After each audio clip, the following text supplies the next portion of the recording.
ಪಡಿಕೊಳ್ಳಿ. ಈ ಅಲ್ಲಾಡ್ ಸ್ಟಾರ್ಟ್ ಆದಮೇಲೆ ಅವರು ಒಂದಿಷ್ಟು ಅಲ್ಲಿ ಇಲ್ಲಿ ಹೇಳಿಕೆ ಕೊಟ್ಟಿದ್ದರು.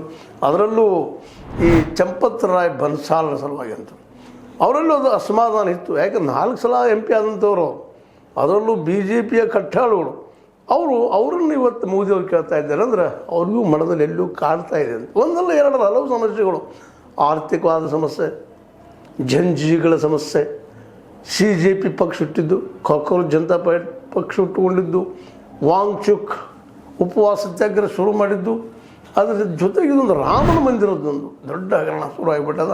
ಅದರಲ್ಲೂ ಈ 3 ಜನ ಚಂಪತ್ ರಾಯರಾಗಿರ್ಬೋದು, ಗೋಪಾಲ್ ರಾವ್ರವರಾಗಿರ್ಬೋದು, ಜೊತೆಗೆ ಅನಿಲ್ ಮಿಶ್ರಾ ಅವರಾಗಿರ್ಬೋದು, ಅವ್ರ ಜೊತೆಗಾರರವರಾಗಿರ್ಬೋದು, ಎಲ್ಲರೂ ಹೆಚ್ಚು ಕಡಿಮೆ RSSದ ಪ್ರಾಡಕ್ಟ್, ಅದರಿಂದ ತಮ್ಮನ್ನು ತಾವು ಗುರುತಿಸಿಕೊಂಡವರು, ಅದನ್ನು ಬೆಳೆದು ಬಂದಂಥವ್ರು.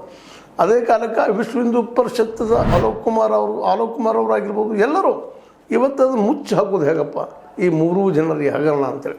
ಯಾಕಂದ್ರೆ ಒಂದಲ್ಲ ಎರಡಲ್ಲ, ಒಂದು ದುಡ್ಡೆಲ್ಲ ಎರಡು ದುಡ್ಡೆಲ್ಲ ಅಂದ್ರಲ್ಲ, ಕೋಟಿಗಳಲ್ಲಿ ಸಾವಿರಾರು ಕೋಟಿಗಳ ಹಗರಣ ಆಗಿದ್ದು ಅದನ್ನು ಮುಚ್ಚಿ ಹಾಕೋದ್ರಲ್ಲಿ ಸುಲಭದ ಮಾತಲ್ಲ ಅನ್ನೋದು ಇವತ್ತು ಕನ್ಫರ್ಮ್ ಆಗಿದೆ. ಜನ ಇಡೀ ದೇಶ ತುಂಬ, ಉತ್ತರ ಪ್ರದೇಶದಲ್ಲಂತೆ ಪ್ರತಿ ಮನೆಯಲ್ಲೂ ಚರ್ಚೆ ಅದೇ ನಡೆದು. ಹೀಗಾಗಿ ಇವತ್ತು ಮೋದಿಯವರು ವಿನಯ್ ಕಟಿಯಾರ್ ಅವರಿಂದ ಏನು ಮಾಡೋದು ಅಂತ ಈಗಿರುವಂಥದ್ದು ದೊಡ್ಡ ಕ್ಲಿಷ್ಟಕರವಾದ ಪರಿಸ್ಥಿತಿ. ಒಂದು ಚಂಪತ್ ರಾಯರಿಂದ ಅಥವಾ ಅವ್ರು ಎನ್ಕ್ವೈರಿ ಮಾಡಿಸಿ ಅಥವಾ ಅವ್ರು ತಪ್ಪನ್ನು ಹುಡುಕಿಸಿ ಶಿಕ್ಷೆ ಕೊಟ್ಟರೆ ಒಂದು ಸಂಕಟ, ಬಿಟ್ಟರೂ ಒಂದು ಸಂಕಟ. ಶಿಕ್ಷೆ ಕೊಟ್ಟರೆ ಇದೊಂದು ದಾಖಲೆ ಉಳಿದು ಬಿಡ್ತದೆ, ಕಪ್ಪು ಕಲೆ ಆಗಿಬಿಡ್ತದೆ RSS ಮತ್ತು BJPಗೆ.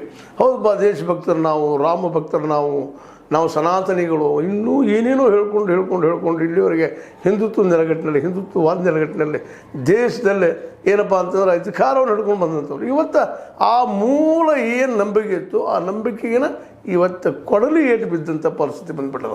ಹೀಗಾಗಿ ಮೋದಿಯವರಿಗೆ ಮುಂದಿನ ಕೆಲವೇ ದಿನಗಳಲ್ಲಿ ಇಲೆಕ್ಷನ್ ಬಂದಿದ್ದರಿಂದಾಗಿ ಇದನ್ನು ಯಾವ ರೀತಿ ಹ್ಯಾಂಡಲ್ ಮಾಡಬೇಕು, ಮುಚ್ಚಾಗ್ಲಿಕ್ಕೆ ಸಾಧ್ಯ ಇಲ್ಲ ಯಾರು ಇದರಲ್ಲಿ ಅಂತೇಳಿ ಏನು ಮಾಡಬೇಕು ಅನ್ನೋದು ಗೊಂದಲ ಆಗಿಬಿಟ್ಟದು. ಇವತ್ತು ಶ್ರೀರಾಮನ ಹುಂಡಿ ಕದ್ದಿದ್ದಂತೆ ಅದನ್ನು ಮುಚ್ಚಿ ಹಾಕಲಾರ ದೊಡ್ಡ ಒಂದು ಸಮಸ್ಯೆ ಆಗಿಬಿಟ್ಟದ ಪಾರ್ಟಿಗೆ.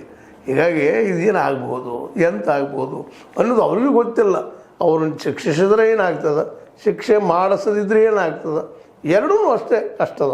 ಎರಡೂ ಈ ಒಂದು ಘಟನೆಗಳು ಏನಪ್ಪ ಅಂದ್ರೆ ನೇರವಾಗಿ BJPಯ ಮತ್ತು RSS ಮೂಲಕ್ಕೆ ಬಂದು ನಿಲ್ತಾ ಇದ್ದವು. ಯಾಕಂದ್ರೆ